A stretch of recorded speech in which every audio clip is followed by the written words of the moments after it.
This is East Asia Tonight. Good evening, I'm Ateli Edwards. Tonight's top stories. China slams Japan's missile plans for a remote island near Taiwan, calling them confrontational and a step toward renewed militarism. Now, Hong Kong's leader joins Beijing's backlash on Japan, questioning the point of future exchanges after China said it's shocking for Japan's leader to openly send a wrong signal on Taiwan. An elderly pedestrian has been killed and 10 others hurt in a string of hit-and-runs in Tokyo's Adachi ward. The driver fled on foot but was later arrested. A U.S. and Ukrainian officials say they've drawn up a new version of President Donald Trump's 28-point plan to end the war with Russia, calling talks in Geneva a significant step forward.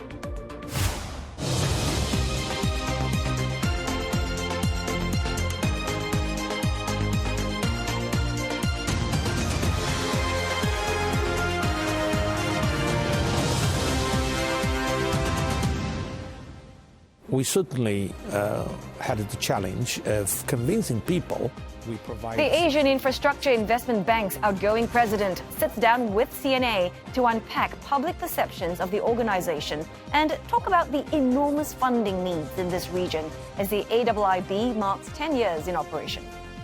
And we also delve into the world of deep tech startups led by women. From the likes of nuclear batteries to nanomaterials, they get a fraction of global venture capital funding. We meet some female entrepreneurs trying to turn that around.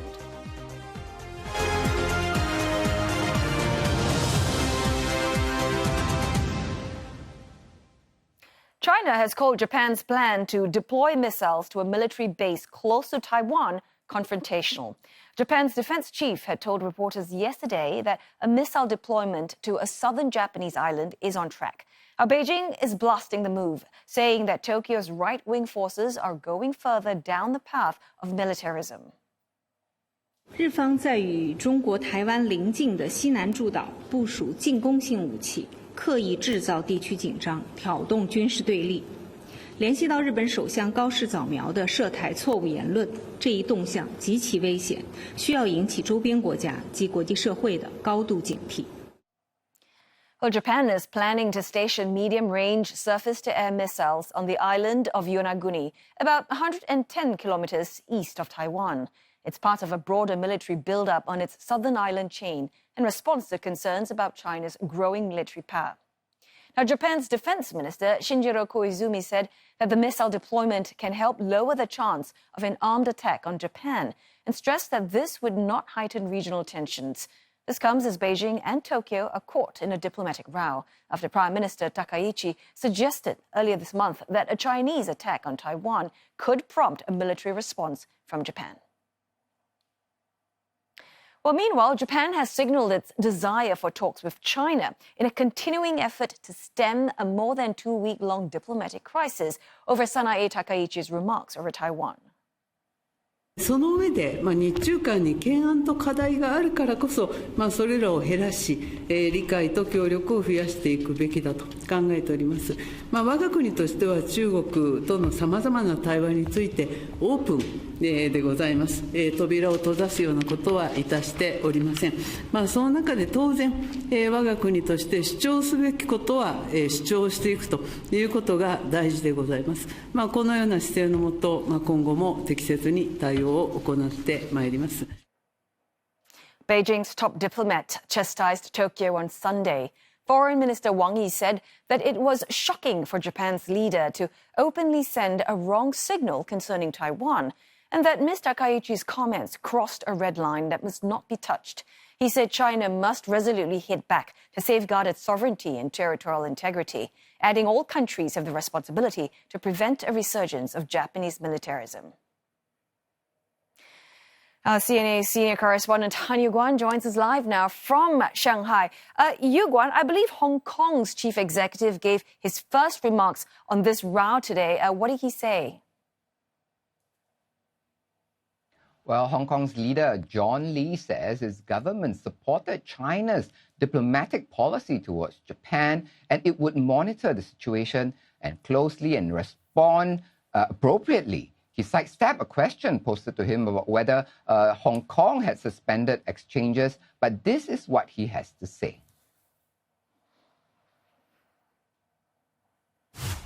今次嘅其錯誤嘅言論，嚴重惡化咗中日人員交流嘅氣氛，亦都令到好多交流嘅成效，我哋存疑佢嘅可能性。我哋會密切監察所有呢方面嘅發展。我哋嘅安排必須要符合國家尊嚴同埋港人嘅利益。Those comments are the first time a Hong Kong official has publicly weighed in on the 2-week-old dispute. According to a Kyoto news agency report, Hong Kong had halted exchanges with Japan's consulate. The city's security bureau also updated its travel advisory for Japan about a week ago, urging residents visiting or living in Japan to be vigilant and pay attention to safety. Now, it has a cooling effect on visits to Japan, because Japan is one of the top destinations for Hong Kong residents, with close to 150 daily flights between the two sites during peak seasons. Now, Japanese tourism data shows that about 2.68 million Hong Kong residents visited Japan last year, making up about more than 7% of total foreign visitors. Meanwhile, Hong Kong Airlines, including Cathay Pacific, have said that in the past 2 weeks they will provide travelers to Japan with options to rebook or adjust the itineraries following similar moves by mainland airlines. Otelli? So, Hugo, what then would you say would be the economic impact of this row on both sides?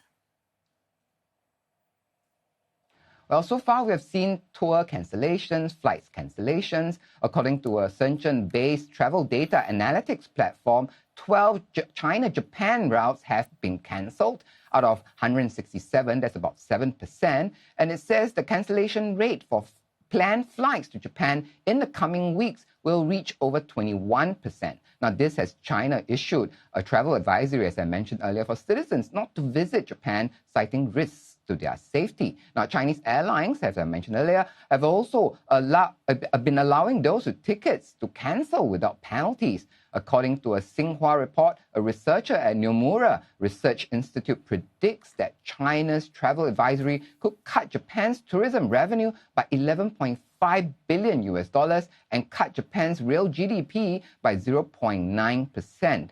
Now, meanwhile, there are reports of renewed restrictions on Japan's seafood imports, as well as freeze on Japanese entertainment imports.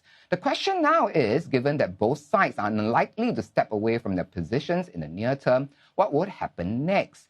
Now, previously, during the Diaoyu Senkaku Island spat in 2010, China did invoke rare earth restrictions. But this time around, according to analysis by Hutong Research, a consultancy firm based in Beijing and Shanghai, the probability of those restrictions in the near term appears to be low. This especially in the absence of trade provocation from Japan.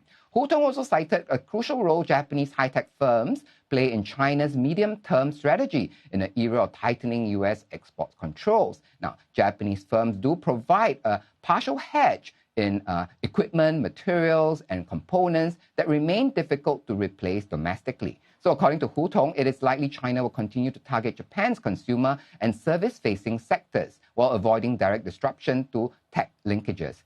Another market intelligence firm, China Market Research Group, or CMR, based in Shanghai, concurs that tourism and hospitality will be hit. What's more, CMR reckons that the brand's operations within China may be quite happy to have Chinese tourists stay home and shop at home, given how challenging it has been to get Chinese consumers to open their wallets. Now, CMR also predicts that the spat may also make it more challenging for Japanese banks and investors to assess investment projects across the region that are now headed by Chinese firms. Otelli? Hey, many thanks for that report. CNA's senior correspondent Tan Yu-Guan in Shanghai.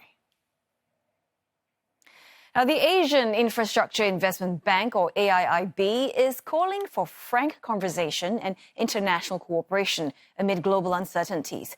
Well, as the multilateral development bank marks its 10th anniversary next year, its outgoing founding president, Jinli Qiqun, reflected on how the bank has evolved since Chinese President Xi Jinping proposed the initiative in 2013. For more on this, we are joined by CNA's Beijing correspondent Tan Sihui. Sihui, Mr. Jin, he's been at the helm since the very beginning. How has the AIIB basically evolved over the past decade, especially amid the shifting geopolitical landscape that we're seeing?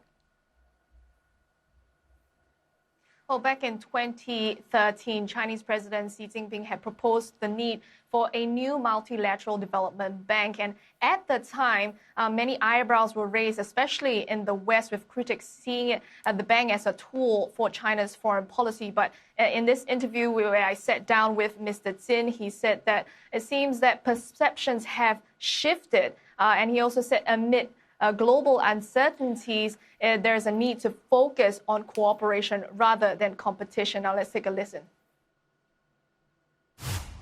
We provide $66 billion, 245 projects, covering many areas. All this certainly is important. But most important, we managed to set up a bank with high governance standards and implement with international best practice. So people have trust in this bank. I think that's the most important part of the success. Has the perception of AIIB globally changed in your view, especially given the US and Japan are still not members? From the very outset, we certainly had the challenge of convincing people. From the very beginning,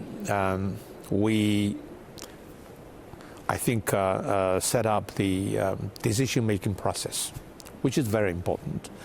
The governance structure is more or less the same as that of the Bretton Woods institutions. There might be some difference because the developing countries are the majority shareholder, whereas developed countries are minority shareholder. So how could we work together? How could we convince, for instance, all of these European countries and later on Canada to believe that we mean what do we say? We want to have a new type development bank adhering to high standards to deal with development challenges, to deal with climate change, and to create jobs for people, particularly jobs for women. We also need to say we have a very high standard of environmental or social framework. And all those important parts are being done step by step. So actually, it did not take too long for people to believe that we would comply with the best of the standards for multilateral development banks. Now, given overlapping mandates, how does the bank decide when to co-finance projects with institutions like the Asian Development Bank or with the World Bank? We focus on infrastructure and other productive sectors which pave the path for sustained growth. So we do not depend on concessional funding. We depend on technology, the focus on those projects which can help these people to stand on their own feet. And so in this way, we supplement the World Bank, AIIB, and others, rather than competing for limited resources. But, why co-financing is important? Because, you see, for major infrastructure projects, it's a big ticket kind of thing, and it calls for hundreds of millions or even billions of dollars. No single institution can handle single-handedly. And also, for those institutions which have been operating for 5 decades, even 8 decades, they would reach the limit of their country exposure. When we chip in, we contribute resources, so the World Bank AIIB can reduce certain part of their funding so that we work together. When we all work together, certainly the development bank's influence of, for instance, policy, reform would be certainly greater.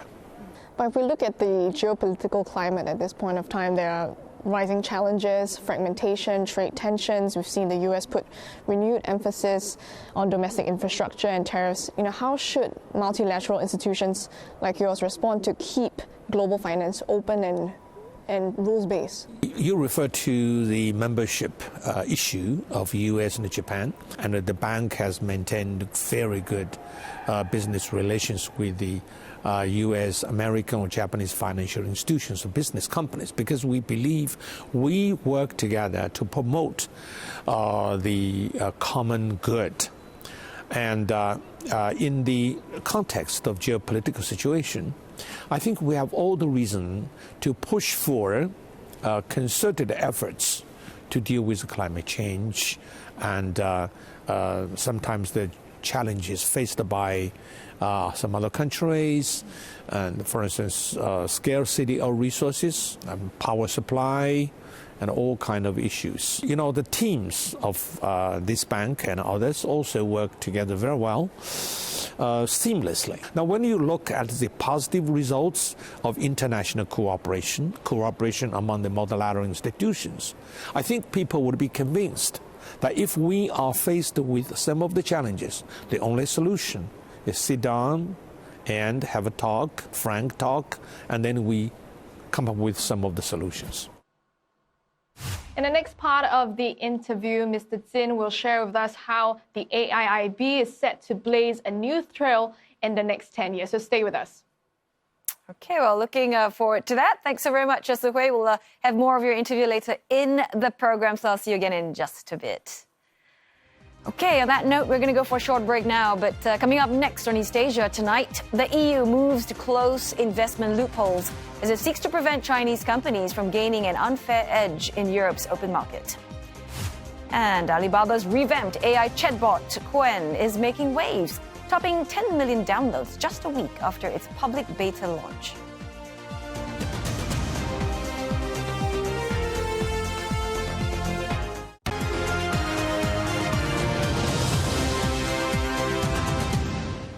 Hello again. You're watching East Asia Tonight, and you're just in time for our business news.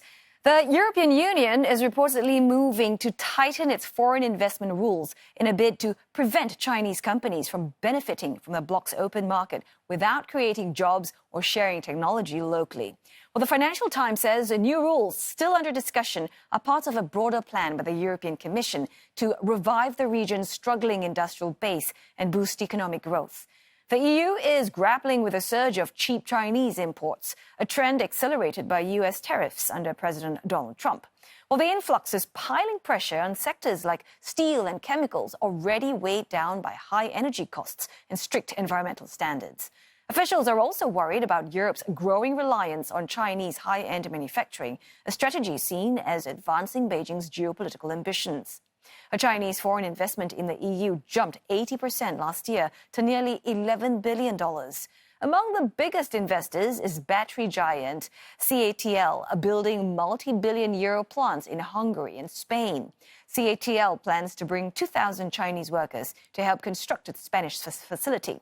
Well, the unions are saying that the firm will be reluctant to share technology in line with Chinese government policy. Chinese firms are also ramping up investment in Europe's hydrogen industry, including projects in Germany, Spain, and the Nordics. Well, looks like it's a mixed day for equities in East Asia. Well, fresh hopes for a U.S. interest rate cut provided some calm after last week's roller coaster ride, fueled by worries of a tech bubble. But geopolitical tensions continue to weigh on investor sentiment. Well, in Hong Kong, for instance, the Hang Seng Index closing up 2%. The two mainland indices ending flat after hitting 6-week lows, struggling to shake off recent weakness as investors look out for developments in tensions. Now, South Korea's markets turned negative after rising earlier in the session to end lower as investors remain concerned about a persistently weak won. Japan is on a holiday today. Now, Alibaba Group's Hong Kong-listed stocks getting a boost, jumping nearly 5%. That's after its revamped consumer AI app, Qwen, registered a solid start in public beta. The app logged more than 10 million downloads in the week following its relaunch, according to the company's WeChat blog post.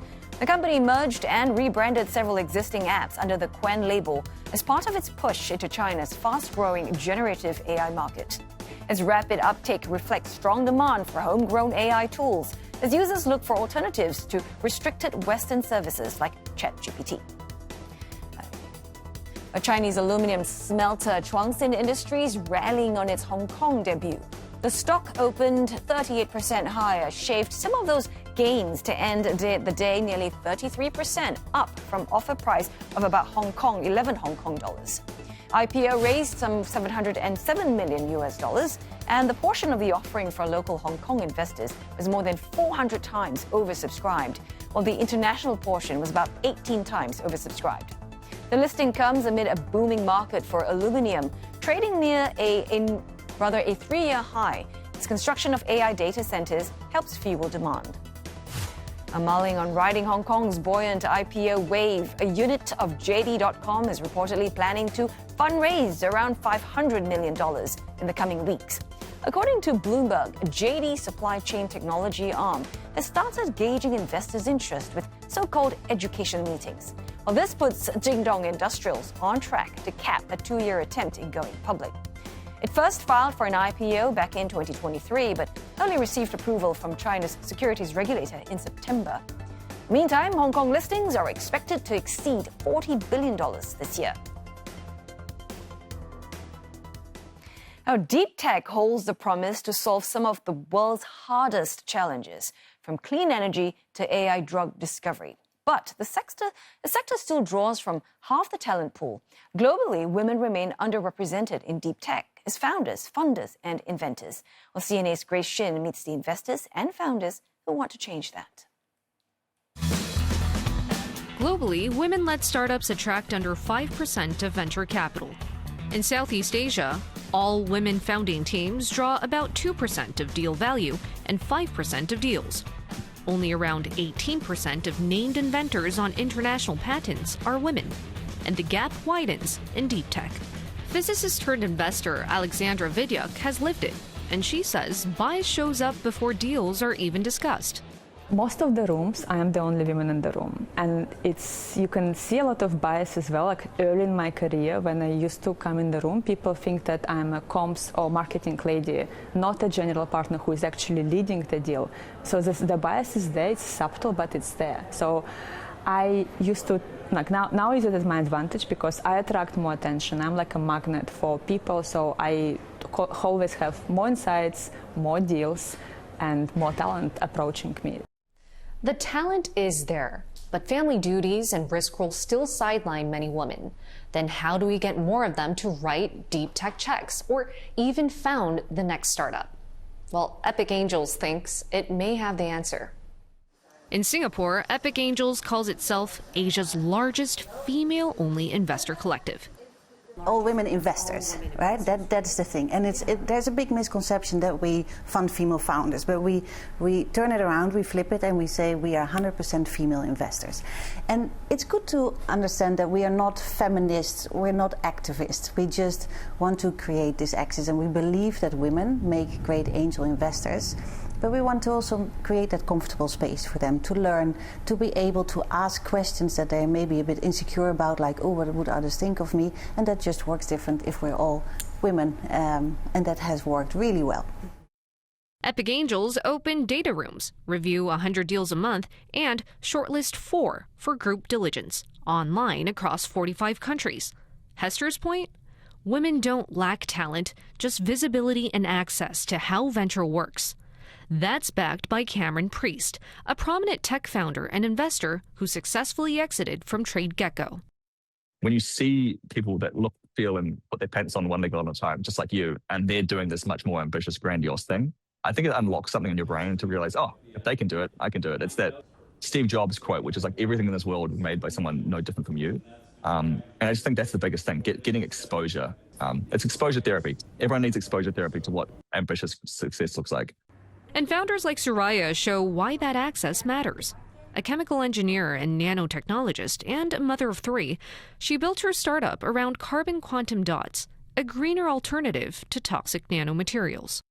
I did the business when my children were grown. My youngest child at that time was already 7 years old. It was manageable because being a founder and doing a business, it really takes a lot of your time. So I think for a female founder, the support system at home is extremely important. If the business ecosystem understands the challenges that women go through and are empathetic to what to our needs and are willing to support us in whatever that we are going through and the phases and the seasons of life that we have to go through, I think then there will be even more women who would be successful in building businesses. Governments are nudging change. Singapore now asks listed firms to set board diversity targets. Women hold roughly a quarter of top 100 board seats. A new workplace fairness bill bans discrimination, and startup SG Equity boosted deep tech co-investment by $337 million. If 1 million women invest 10K, that moves 10 billion, and that starts to become a real river. From investors to inventors and mothers in between, they're reshaping who builds deep tech. Grace Shin, CNA, Singapore. Coming up next on East Asia Tonight, China and its allies driving the G20 agenda in South Africa as America stays away. Has Beijing redrawn the map of global influence? We ask an expert in just a moment.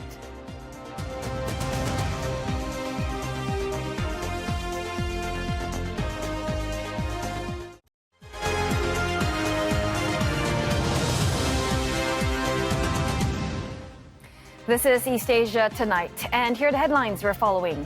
China slams Japan's plan to deploy missiles to a remote island near Taiwan, calling it confrontational and a deliberate provocation. Hong Kong's leader John Lee weighs in on the China-Japan spat, saying his government supports Beijing and blaming Tokyo for remarks that have damaged what he called the atmosphere of relations. And a hit-and-run incident in Tokyo's Adachi ward kills an elderly pedestrian and injures 10 others. The driver fled on foot but was later arrested. Chinese Premier Li Qiang hailing economic ties with Germany on the sidelines of the G20 summit in South Africa. Mr. Li has pitched closer cooperation in a series of strategic industries as Berlin seeks to smooth tensions over China's rare earth curbs. Mr. Li met German Chancellor Friedrich Merz, calling on his counterpart to keep a rational and pragmatic China policy and rule out what he called interference and pressure. The meeting marks another step towards mending ties between Beijing and Berlin. Relations were strained last month when German Foreign Minister Johann Wadpol postponed a planned visit to China. Well, Mr. Merz is reportedly visiting the country soon, where he is expected to meet Chinese President Xi Jinping. The Chinese premier also held high-level talks with South Korean President Lee Jae-myung. According to the presidential office, Mr. Lee expressed interest to visit Beijing in the near future, while stressing continued communication to reinforce trust.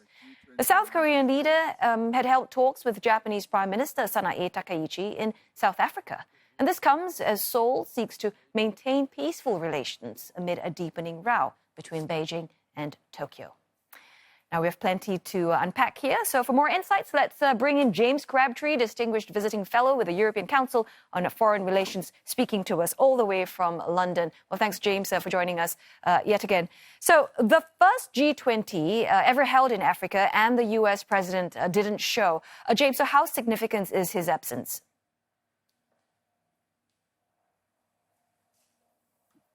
Well, I think it's significant in two respects. Firstly, it created drama at the summit because there was an attempt by the US to block the joint declaration. That in the end was not successful. So the participants, and particularly South Africa as chair, will be relieved that they managed to do the business of the summit and get a declaration, even if it didn't say anything terribly significant. But at a wider level, it shows you that the US administration under Donald Trump simply doesn't bother with multilateral forums or doesn't see much use to them. Unless there's a very compelling reason to go for other reasons, as was true, for instance, with the recent ASEAN and APEC summits, where Trump didn't even attend the actual summits, but went because he wanted to have sideline meetings with particular people. So I think it tells you something quite significant about the US attitude to multilateralism under Trump, which is we're not interested. So then that's when we see Beijing trying to fill that vacuum, probably happy to fill it.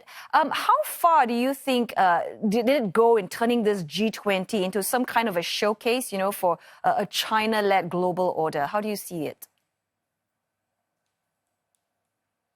I think only to a limited degree. I mean, if the United States doesn't turn up, then China has more space to operate. But President Xi also didn't turn up. It was, as your video just showed, it was Li Qiang who went.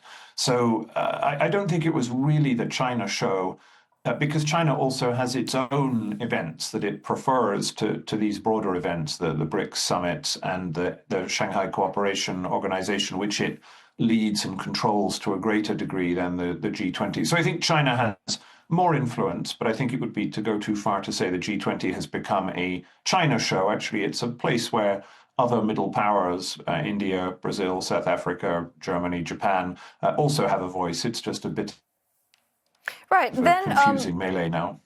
Then there's Europe, of course, you've mentioned Germany in particular. They seem to be walking this tightrope, right? So even with all that talk about de-risking, they're also seeking closer ties with Beijing. So, James, that contradiction, right? What does it tell us about where Europe really stands in this alignment?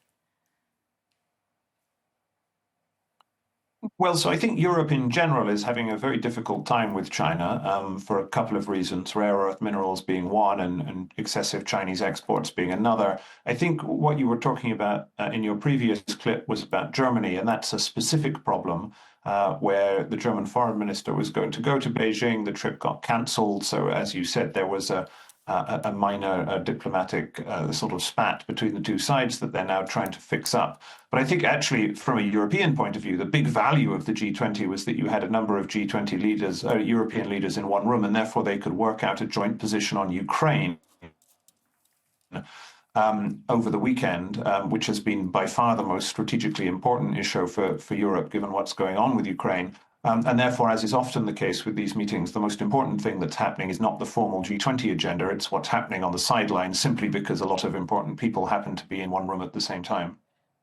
So the important people that you've talked about, using an East Asian lens, we did see South Korea reaching out to China, Japan, trying to keep the door open despite current tensions. Are we seeing the region sort of maybe recalibrating its diplomacy with this Asia-first approach, something that's more pragmatic? I think it was interesting to see what happened, as you highlighted. Significant that the new leader of South Korea is seeking warmer ties with Beijing, and also significant that there wasn't an attempt, or maybe there was an attempt on the Japanese side, but it was rebuffed on the Chinese side to try and have a meeting to smooth over tensions that followed Prime Minister Takaichi's comments about Taiwan, which have been going on for the last 2 weeks. I'm not sure I would say that there's an Asia-first element to this. If you just look back to the APEC and ASEAN meetings of a few weeks ago, then at that moment, then the fact that the United States turned up in Kuala Lumpur, then Donald Trump went to Tokyo to meet Takaichi, and then also to Seoul. I mean, in a sense, that was a moment where you had a lot of bilateral action between the United States and its allies and partners. So I think, the US remains a very, very significant figure in East Asia. It probably just missed an opportunity at this particular juncture at the G20 to take advantage of that. The consensus, though, I mean, it wasn't total, right? We've got Argentina. They refused to sign the final declaration. What does that imply? I mean, does it show that within the global South that there are cracks, that maybe they're not buying into this version of solidarity?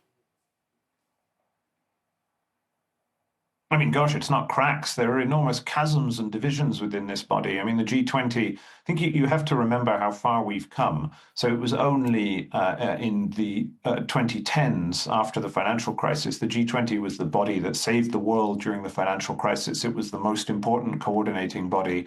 But you have this deep division between the West on the one hand and Russia and China on the other, but you also have a division between the advanced economies and the emerging economies. So there's all sorts of fissures in this grouping. The fact that Argentina, which is currently trying to get a financial bailout from the US, might have decided to do the US's bidding is only one of them. And I think it, despite what South African President Ramaphosa said about the unity of the G20 and its commitment to multilateralism, nobody really believes that. I mean, this is a body that is deeply divided in all sorts of ways, and it reflects a world that is deeply divided, not simply along the lines of US-China, but in all sorts of other respects as well.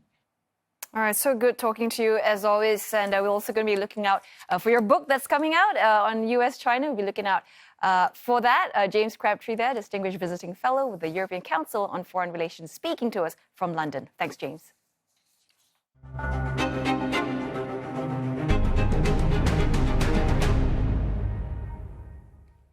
American and Ukrainian officials say they have created a new version of President Donald Trump's 28-point plan to end the Russia-Ukraine war. Well, Kyiv's delegation said the latest copy, quote, already reflects most of the country's key priorities, as President Volodymyr Zelensky stressed that more work is needed.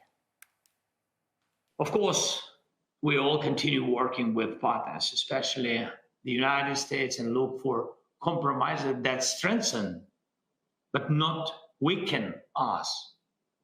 And we will continue explaining how dangerous it is to pretend that aggression is something one can simply overlook and move on.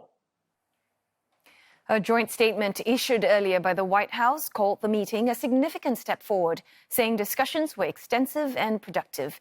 It said the parties made progress in aligning positions and identifying next steps. The two sides reiterated their readiness to secure an agreement that protects Ukraine's security interests. President Trump had given Kyiv until 27th of November to approve the plan. But Secretary of State Marco Rubio said that there is still work to be done in the coming days, as doubts remain over the US-backed plan, which has been criticized as favoring Russia by Kyiv's allies. Well, earlier we spoke with John Blaxland, a professor of international security and intelligence studies at Australian National University. And he said that this peace deal could be make or break for President Zelensky. Donetsk is the key terrain that's been fought over for the last year. It's been subject to intense attacks by Russia and incredible defense by Ukrainian forces. And it is the part that is in contention now for a supposed handover to Russia is the part of the most heavily defended part. So were Ukraine to hand this over, it would be like giving away the area, the most fortified frontier of Ukraine facing off against Russian forces.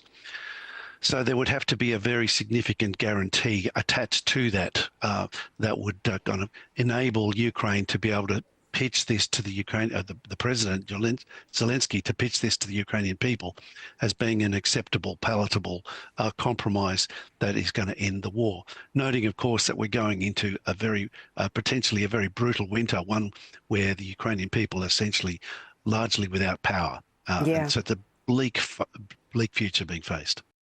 So you talked about security guarantees. Right now, they're offering only very vague ones, plus this draft to make things a little worse. It bans Ukraine from joining NATO. It restricts Western troop deployments. So how credible could such guarantees ever be, bearing in mind Ukraine's experience with the Budapest Memorandum?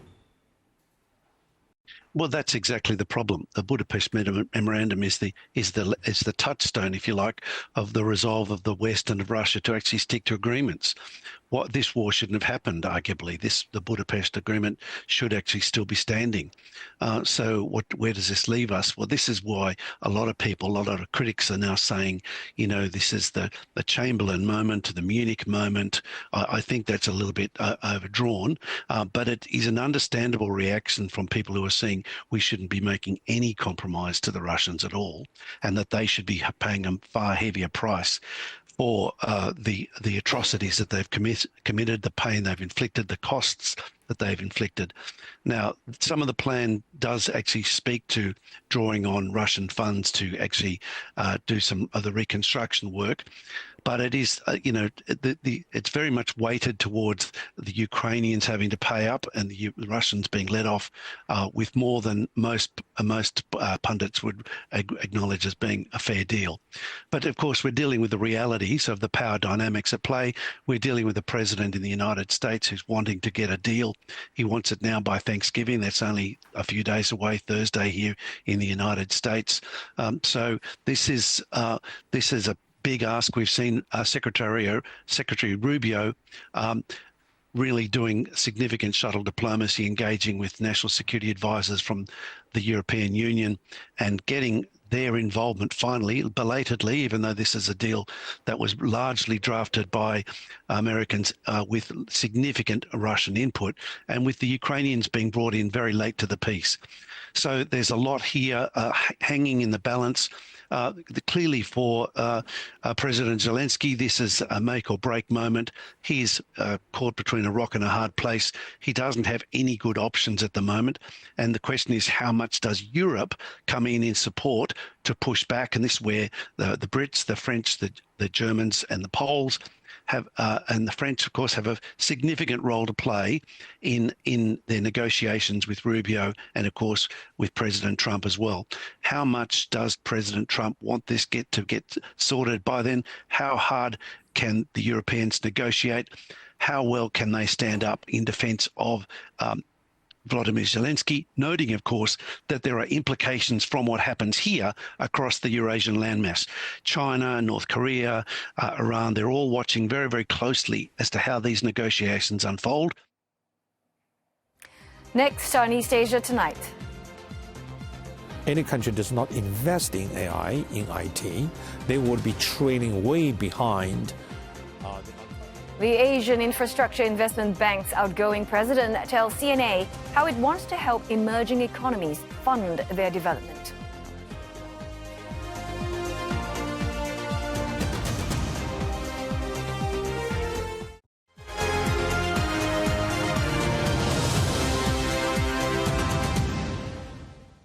Exploring new areas of financing will be key for the Asian Infrastructure Investment Bank as it enters its second decade next year. Well, that's according to outgoing President Jin Liqun, who talked to CNA about the bank's priorities as Asia faces an infrastructure financing gap.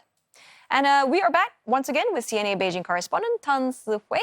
So, Si-hui, tell us, as the AIIB enters its next decade, what does Mr. Jin see as the priorities for the bank moving forward? Well, there are a couple of priorities. The bank first started out with a focus on Asia. Now it wants to go beyond Asia as infrastructure projects connect Asia with other regions. Now, the second focus is on global challenges, especially climate change issues. So let's take a listen as to how the bank is going to do that. I think the bank needs to explore new areas of financing. For instance, we are already doing digital infrastructure, but with the AI advancement, IT technology, how should we help these countries to develop their digital infrastructure, thereby reducing the digital divide with the emerging market economies, particularly developed countries? We need to do something like that. AI is now all the rage. If any country does not invest in AI, in IT, they would be trailing way behind the other countries in the future. And our bank needs to do more in this regard. So what more is that? It's simply not an increase of financial resources, more creative. Okay. For instance, how can we help these countries focus on some of the critical areas using AI technology to boost their growth? It does not mean you have to put, let's say, 50-60% of the resources for that purpose. It must be a balanced approach. Depending on each and every country's special situations, they need to think about what is the best way for them to develop their digital infrastructure, digital economy. For instance, we are also helping some of the countries to develop a data center, which is critically important. We built a data center in Malaysia. You know, data center consumes lots of electricity. So this can help the neighboring Asian countries, right? And we also try to help the ASEAN countries to build a global power grid. Now, AI permeates all these sectors. We would like to improve the efficiency of traditional economy through this new economy. I think we should also pay attention to the education and health. During the past year, COVID-19 took a big toll of the economies of our members, and it's now behind us. But definitely, pandemic will come back. Should we stand ready to deal with that? Education, it's not simply the normal education we talk about. How can we provide education to the younger generation who can fit better into the AI era? So it certainly is a very complicated issue, it's a development challenge, but we have to think about this. AIIB need to adjust, adapt its lending instruments modality to the changed situations. So who will take charge of the bank after Mr. Jin? Well, it will be Ms. Zhou Jiayi. She is a former Chinese vice finance minister, and she will take over in January for a 5-year term. Now, Mr. Jin has called her a very capable lady with rich experience and said that the bank will be in good hands moving forward. Thanks so very much for that. Thanks for joining us, CNA's Beijing correspondent, Tan Zihui. Now, in other news, an elderly pedestrian has died in Japan in an apparent series of hit and runs at several places in Tokyo's Adachi ward. The driver reportedly fled the scene on foot and was later arrested. And 10 others were injured in the incident that happened at about 12:30 p.m. local time today. Among them is a woman in her 20s who is unconscious and in a serious condition. Nippon TV footage shows multiple cars were involved. According to broadcaster TBS, a car was stolen from a dealership in the area 2 hours earlier, and police are now investigating if the two incidents are linked.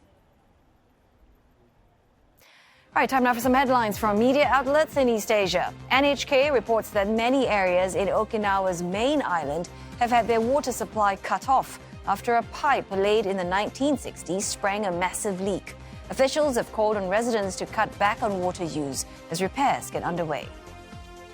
The South Korean President Lee Jae-myung's approval rating rebounded last week. A survey says that's driven by positive sentiment on his economic diplomacy in recent visits to the Middle East and Africa.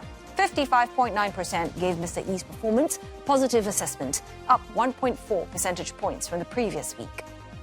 And China's top defense university is allowing PhD students to graduate with a product or design instead of a thesis. But that's a bid to solve engineering bottlenecks as the country's tech race with the US heats up. Well, on to sports now. Ukrainian wrestler Danilo Yuvayishin, known by his ring name Ionishiki Arata, has won the sumo's elite tier championship. Now, he beat top ranker Yokozuna Hoshoryu on the final day in a face-off. Ionishiki is the first Ukrainian to win a grand tournament. The 21-year-old is almost certain to be promoted to the second highest rank of Ozeki for his stellar performance in what would be the fastest promotion in history. Now, Ionishiki first arrived in Japan alone in 2022 as a war refugee. He narrowly avoided Ukraine's military draft after Russia launched its full-scale invasion of Ukraine. The Ukrainian took up sumo at the age of 7 and became a national champion at just 17.